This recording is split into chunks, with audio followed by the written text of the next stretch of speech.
Et je ne parle pas du contenu, je parle simplement de la façon de resynchroniser avec les États-Unis. Sinon, nous n'aurons aucune chance compte tenu de la situation si nous disons nous y procéderons dans 12 ou 18 mois parce que vous avez vos business plans.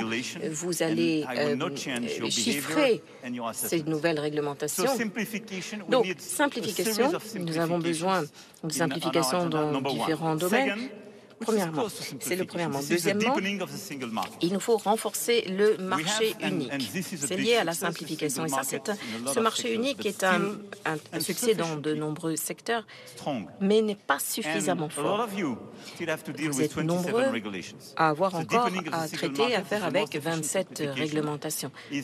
Donc, la première simplification, c'est de faire en sorte que pour vous, qu'il s'agisse du secteur numérique, de l'agriculture, de l'acier, peu importe, faire en sorte que vous soyez certain que le marché de 450 000 habitants en Europe soit véritablement un marché européen. Marché de l'UE. Et en parallèle, nous voulons lancer une approche de marché unique dans les télécoms, l'énergie et la finance. Trois secteurs qui ont été exclus initialement lorsque nous avons conçu le marché unique et ce programme. Et c'est l'une des raisons, en particulier pour les télécoms, raison pour laquelle nous avons moins investi qu'aux États-Unis. Or, c'est vraiment quelque chose qui tire l'innovation. La finance aussi, c'est l'une des raisons de ce paradoxe, parce que quand vous regardez l'Europe, nous sommes le continent avec l'un des plus hauts taux d'épargne, mais cette épargne n'est quasiment pas investie en capital et en innovation sur notre propre territoire. Pourquoi ? Parce que nous sommes financés par les banques et les compagnies d'assurance.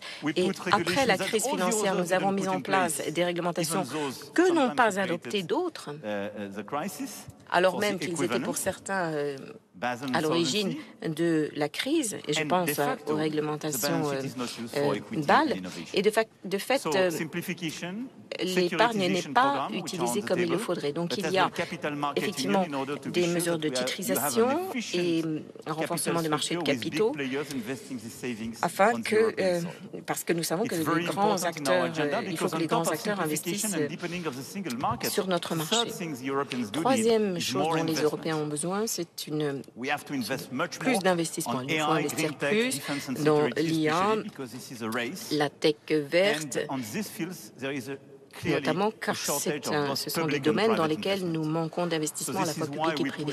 C'est pour ça que nous avons poussé très dur pour revoir l'échelle le niveau du budget européen, car il y a un risque de fragmentation du marché européen. Donc, nous avons besoin d'investissements, entre guillemets, fédéraux, donc d'un budget plus élevé, mais en parallèle, il nous faut créer cette union de marché de capitaux pour avoir plus d'investissements privés dans ces secteurs.